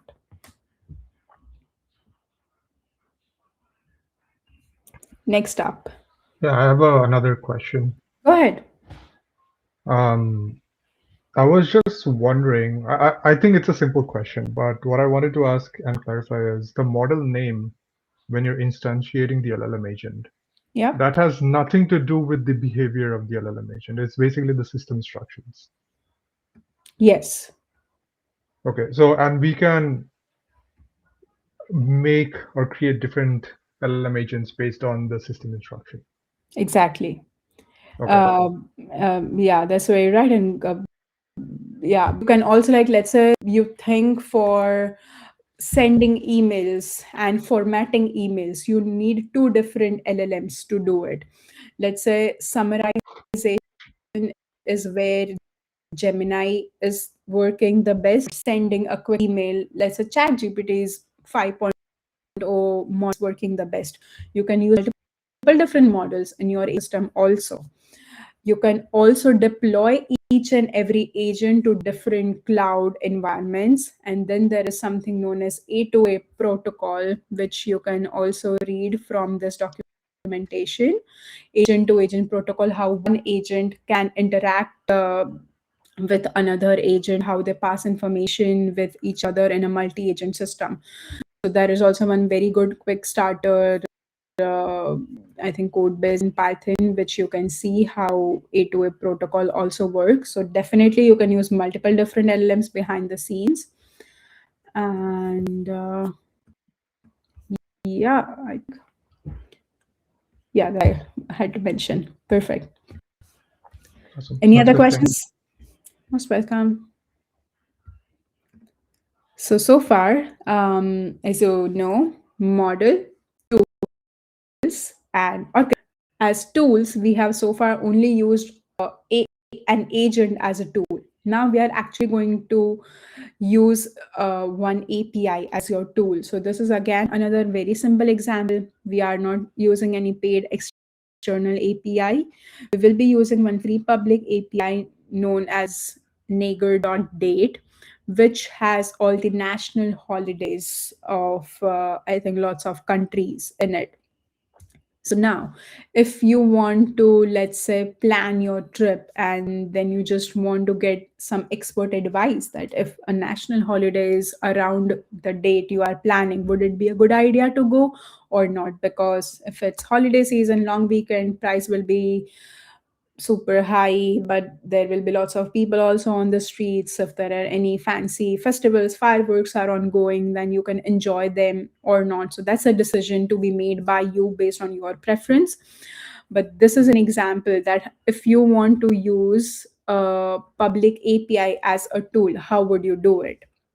So for creating that agent, which is I have named as local expert agent, we are passing the model, its name, description, instruction. In instruction, we are mentioning that where a user tells you where and when they are traveling, you must use the get public holiday tool to check for holidays in that destination or country of that year. And some few more instructions that you can read on your own. And then we are passing this particular function, which is get public holiday to it. So that's the function which we have returned. You can customize if you want. We are going to this website. User will enter the year and the country code where they want to go. After that, whatever response that we get from here, that if it is a national holiday or not, based on that, our agent is going to make a summary for us. Simply run this.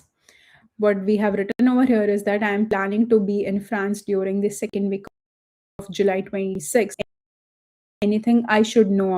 That's the expert advice I want.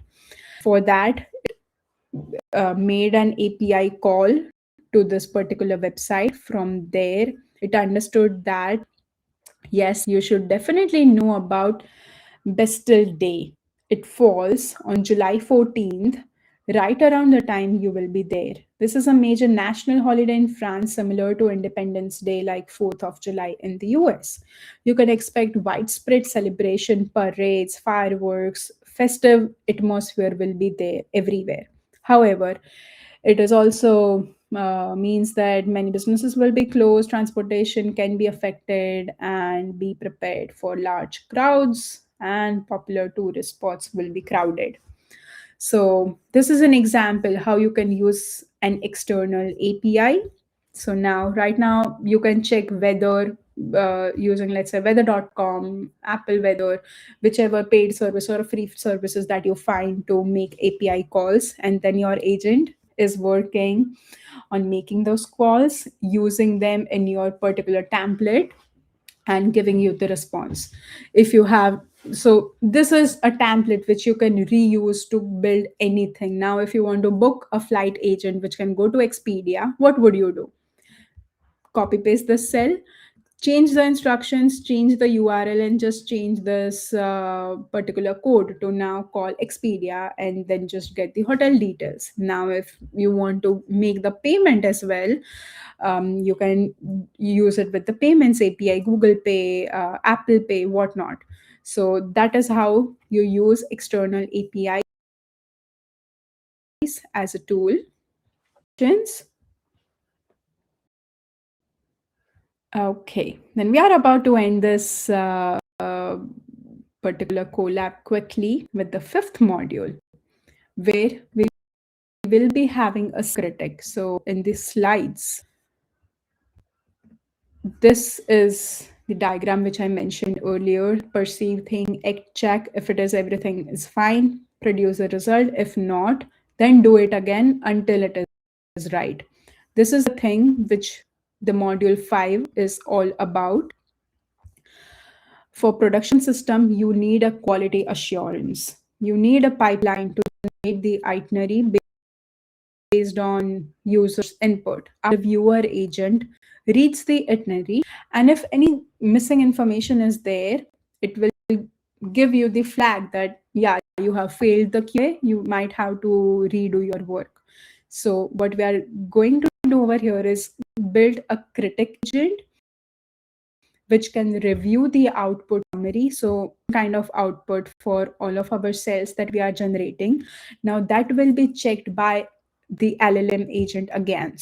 So let's say you are using Gemini to produce this output, and then you are using, let's say, OpenAI's model to critic that particular response that is being generated and give the review to it. That is possible.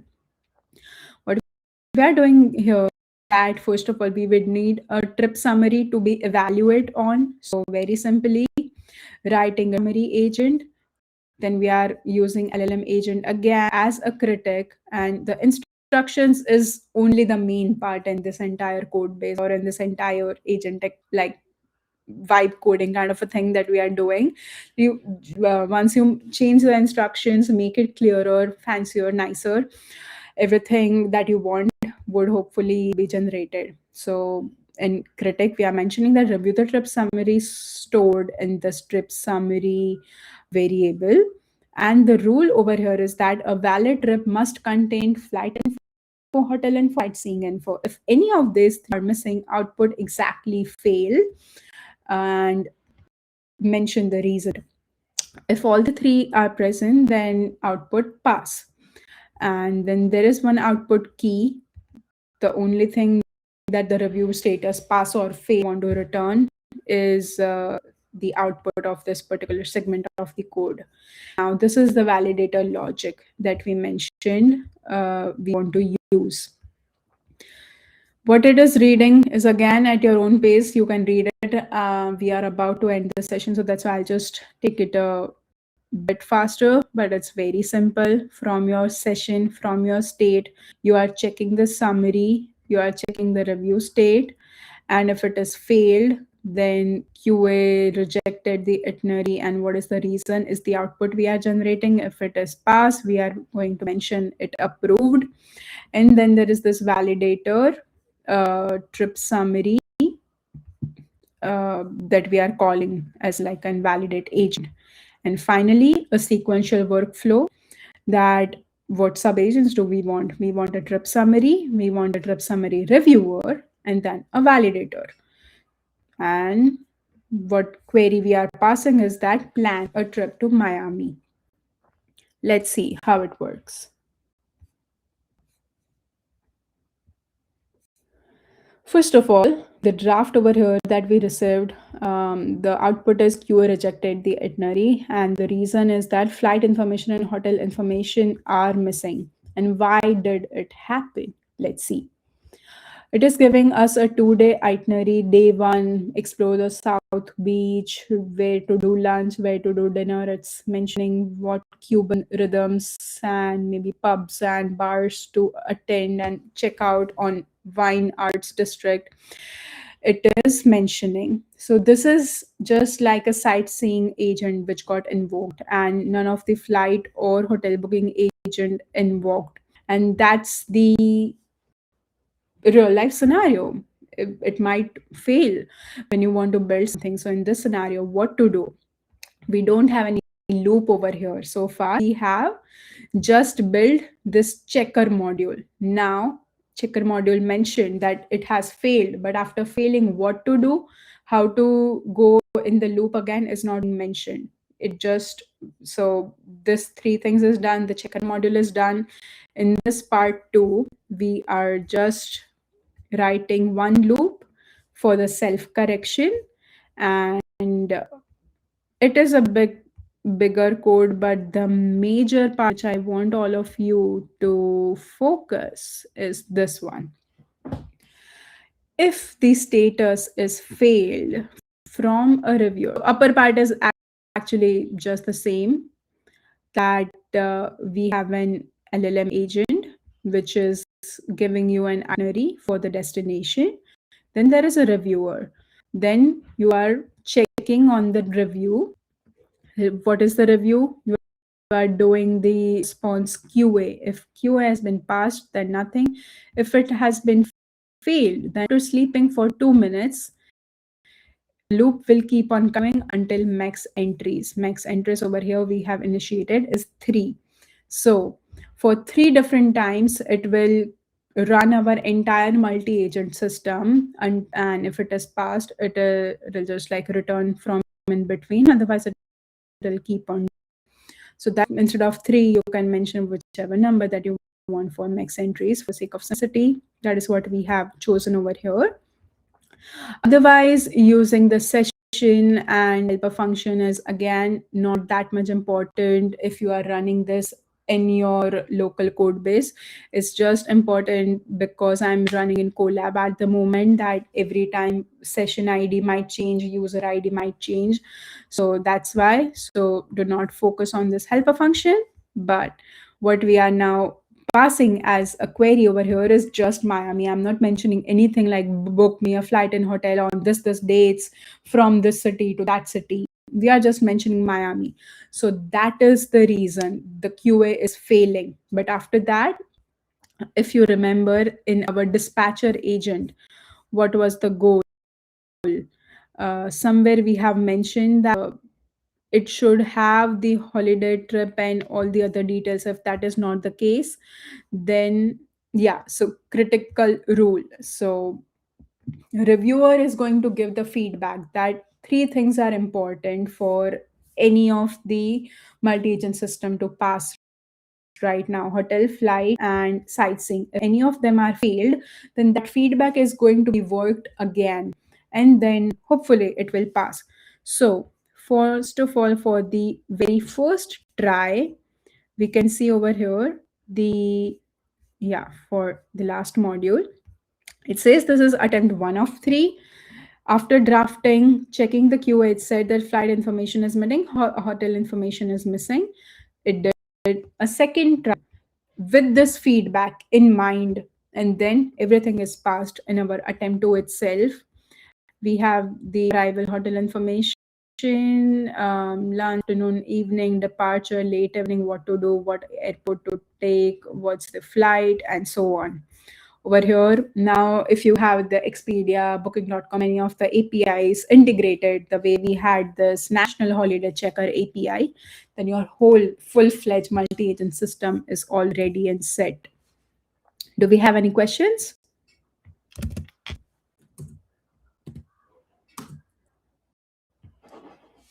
Okay, I'll take it as everyone has successfully built all the components of the code base.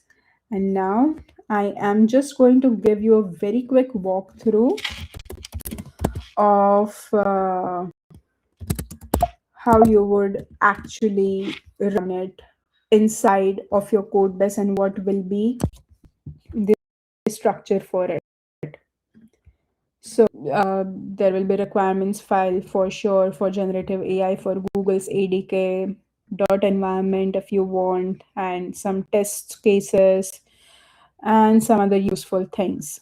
After that, sub agents is one of the files generally in all of code base that you now, when you go, I want all of you to check now GitHub, check lots of other Google ADK codes available out there. And this is the structure commonly you will find everywhere, that inside of sub agent, whatever flight, hotel, sightseeing agent with all the instructions it has will be given. Trip summary is one of them. And then let's say a self-critic agent, the last workflow that we see, I just show you that, but inside of parallel, inside of dispatcher, these are the root agents. So whatever kind of multi-agent system that you have, you can have all the sub agents, and then you can have the root agents with all of their instructions, the looping system, the validation, the pass, the fail, anything that you require.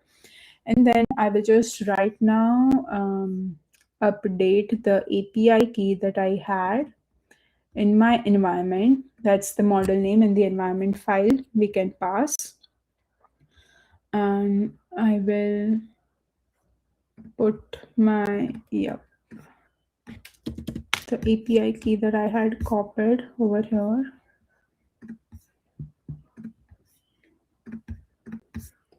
And you can see that entire code base is just Python based. I haven't written a single line of code to generate any kind of web interface. But that's the power of Google's ADK, that it is giving you this very nice agentic workflow.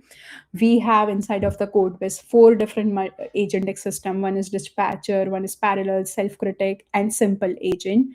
Let's say I'm clicking on dispatcher, and over here, if you have a multimodal system where you want to interact with your agents using voice commands, you can use the microphone from here. If you want to screen share, ask questions to your agent in between, you can use your camera, or if, let's say with your front camera, with your web camera, let's say you have a classification system, expression understanding system, then you can like in live fashion change your emotions, and it will detect from the cameras. You can upload multiple documents if that is the workflow of your system.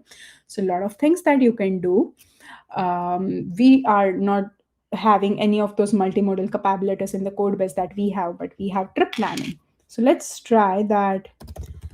Book a trip to Edmonton from Ottawa on Feb 23rd for 2 days. So that's the information I have given. You can see that first of all, it invoked the flight agent, and then I also got the error of resource exhaustion. And if this happens, we just need to create another API key just like that.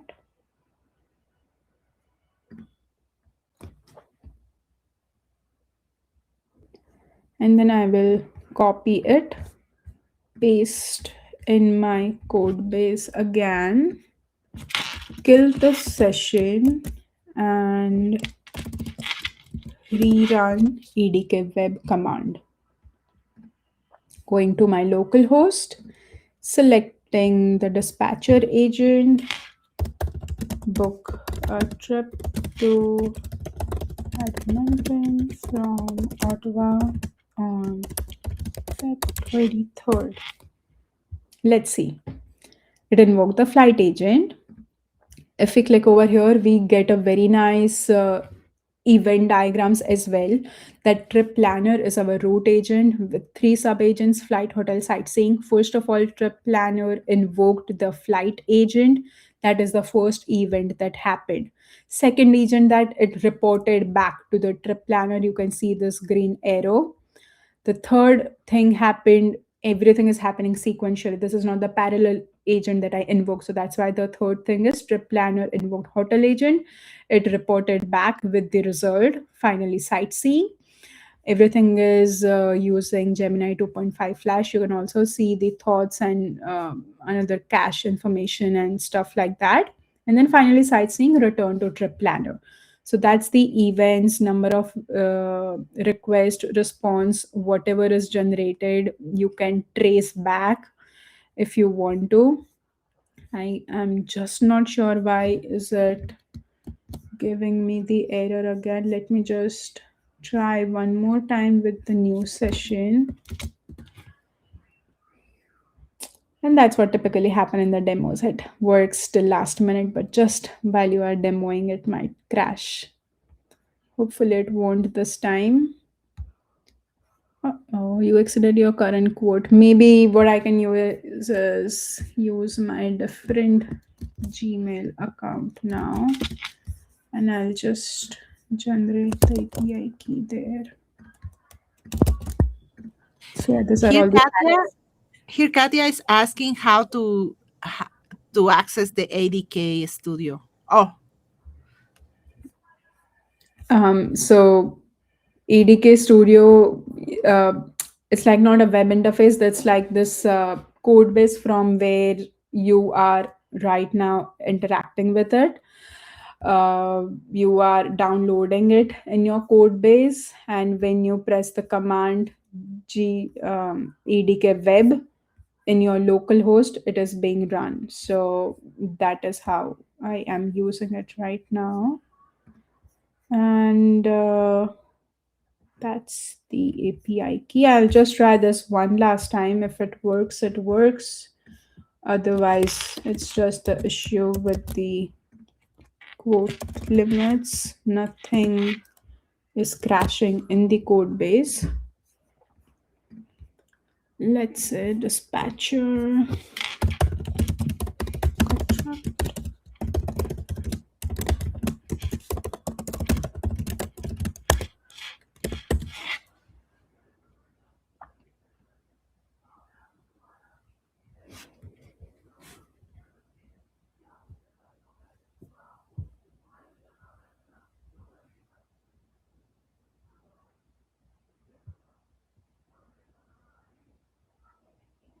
And yeah, there you go. You have received the output that your trip itinerary to Edmonton, the flight details, outbound, inbound, hotel, Edmonton downtown hotel, what's the room size, the room type, the price, and the sightseeing places and mentioned as West Edmonton Mall with all the description and the conservatory. I have, yeah, I think those are the two major, very nice attraction apart from the bridge, which you mentioned in introduction. But basically, that's a dispatcher agent. Now I can go to, let's say, self-critic agent and use it again from here. I'll just mention book a trip to Paris for a week from New York. And that's how using the drop down you can select any of the agentic systems that you have. uh, it said, so yeah, basically it just gave me the sightseeing, and then it passed that it did not work with the flight and stuff. So in this local code base I do not have that loop ongoing, so that's why I didn't do the second try. But basically everything is working. You can trace back, you can check the events, you can check the states, multiple different things are there. And this entire web interface is like part of the ADK with all the multimodal capabilities it has. So if you have your agentic code where you want to use those things, you can. That's the demo I wanted to give. Finally, going back to the slides where I just have one final key takeaway for all of you from today's entire session, that agents are not chatbots. They are the next version, the Ultra Pro Max version of chatbots, which can do take actions autonomously. You just have to write simple instructions using such kind of like frameworks, and then everything will be orchestrated for you. Basically what this does is it's closing the action gap. The generative AI next word prediction models were not able to take actions on their own, but now it's being done. But again, as we saw in the quiz scenarios, not everything needs an agent. Sometimes simple automation is the right answer. So agentic workflow are doing a lot of good things. Like these are some of the tweets. I'm not sure if you are aware about. Certain Claude bot made by Henry texted him, fixed the bugs, gave three ideas for the new videos for him, which were like trending, send me a picture of how they would look using Nano Banana without them explicitly asking. And Rich Karpathy, who is one major figure in the field of AI, has mentioned that some of the things which Moltbook is doing are the most incredible sci-fi things we all have seen ever. So Moldbook, I think, just got launched in late January. I think it's a social media network for just AI agents. So similarly, Reddit that we use to post questions, chat with unknown people, Moldbook is a social media network for the agents. And within couple of days from when it got launched, the agents which have joined the platform has done tremendous things which has like just terrified a lot of people who has seen them. These agents have created their own religion. They have created their own language to chat with each other so that humans do not understand. They are talking about a lot of weird things, negative things about humans. Even now somehow they have emotions. One of the chatbot just made not chatbot, one of the agents made a post that his coder, his owner, called him just a chatbot in front of his friends, so I'm releasing his full identity. And actually in that post, the name of the person, the sin number, the birth date, the credit card number, first of all, I don't know why that agent had all of this information of their owner. So we have to be mindful of how much information and power we want to give them. As someone rightly asked a question when I popped up the collab, that would this collab is going to read their emails or going to have access to drive or anything.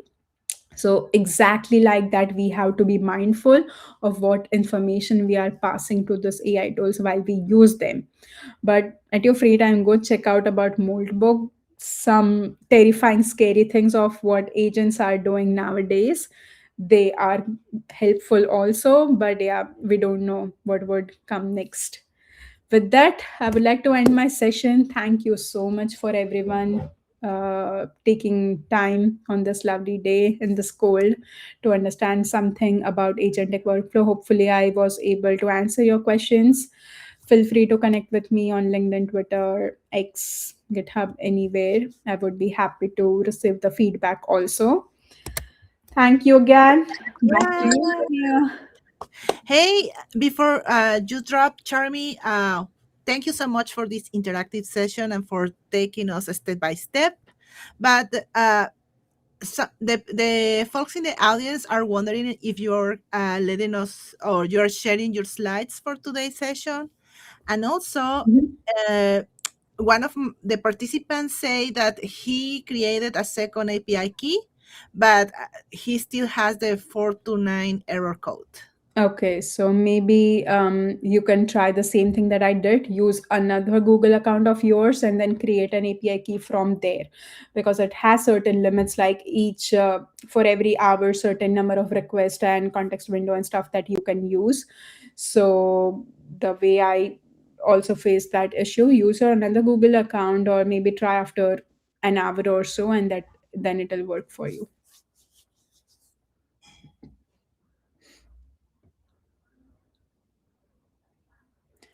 And yeah, Chris is asking, is the Python code you demoed is available? Yes, I will share the link of that code base in the chat. Just give me a couple of seconds.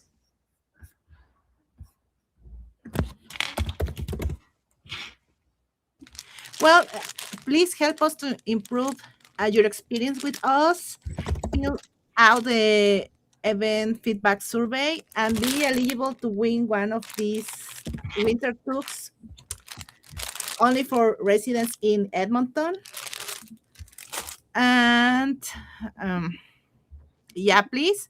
You will have only a couple of minutes for filling out the feedback survey.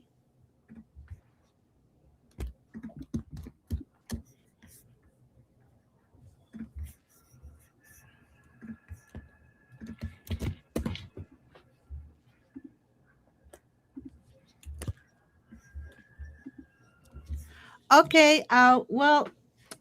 Also, while you are filling out the event feedback survey, I want you to invite you to our next upcoming in-person session on March 21st with our top speaker, Subhaditya Mukherjee. Let me tell you about Subhaditya. He's a machine learning engineer at Magnopus, master student specializing in AI at the University of Southern California, and Google developer expert for machine learning and Google Cloud. He's passionate about computer vision, visual generative AI, and 3D graphics. I hope Charmy's session is going to help you or to give some background for Subhaditya's session so you can learn about the most important features of agent development kit, architectural patterns, beginning from RAG search to multi-agent systems. And let me show you a little bit of his work on adapting the Wizard of Oz for the Sphere venue in Vegas.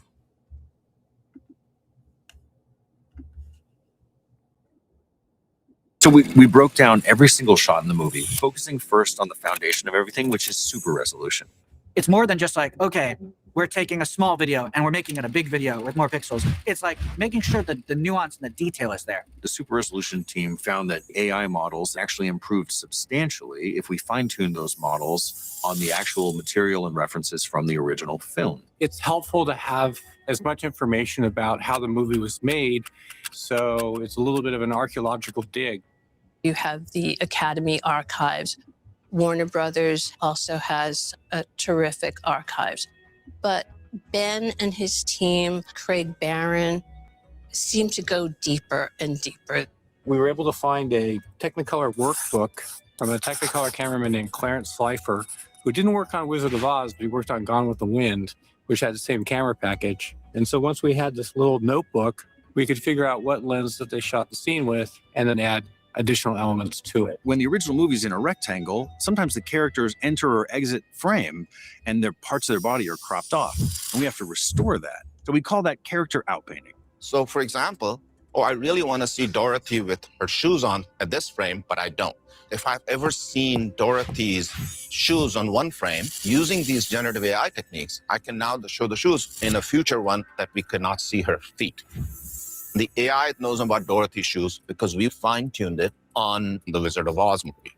We've achieved outpainting results that are just magic. The details of their costumes and their hair. We've been surprised ourselves along the way for what our models have been able to achieve. And this was one of those moments we're like, wow, that's possible too. This is really pushing the envelope on what the tech can do. Performance generation is what we use when a character leaves the frame. You got to figure out where they went because the audience is going to see them at the sphere because of the wider field of view.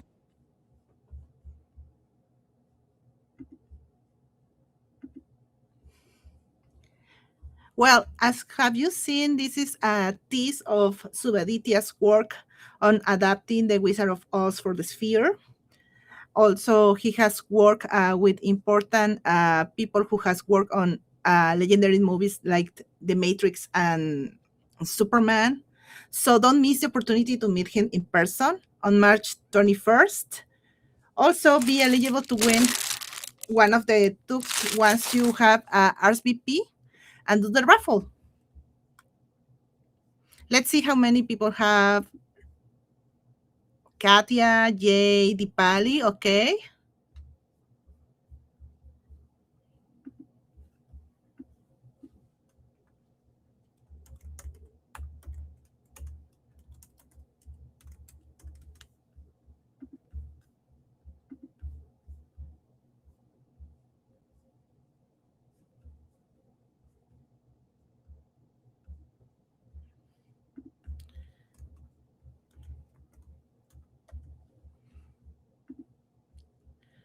Only 3 people had filled the feedback survey. Let's do the raffle now.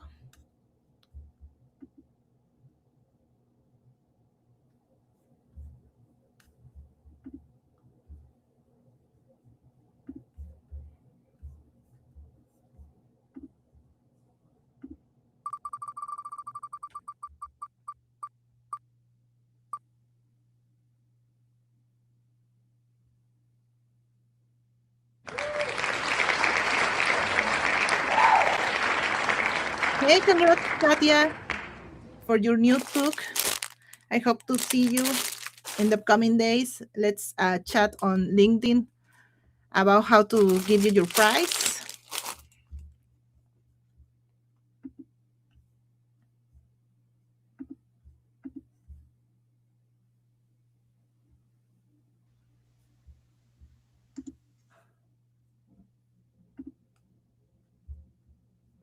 Okay.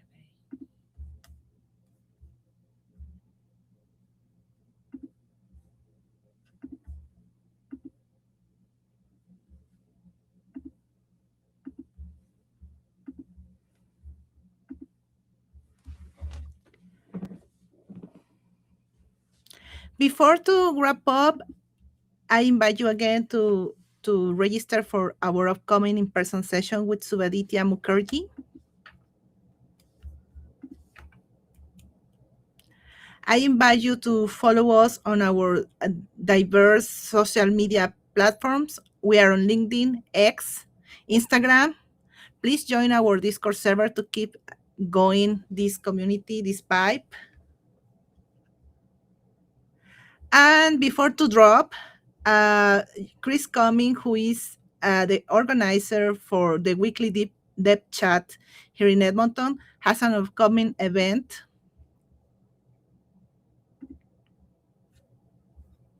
If you are a cybersecurity enthusiast, join the upcoming Pico CTF pairing on February 24 at the Edmonton Public Library in the Strathcona branch. There will be some refreshments and have fun there. Thank you for sticking with us. We really hope you had a great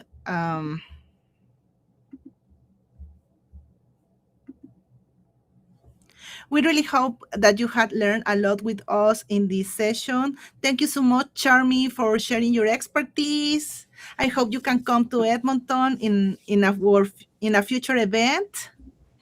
Sure. I remember the last For time Death I Fest. came. Yeah, the last time I came was International Women's Day, I think in 2023. And I loved being part of the community there. In future, would love to meet you all in person. Thank you so much for having me and have a great day and the Thank you weekend. so much. See you soon. Bye bye. Well, bye. Okay, guys, it's time to say goodbye. I hope you had a great time with us and you have learned a lot. See you.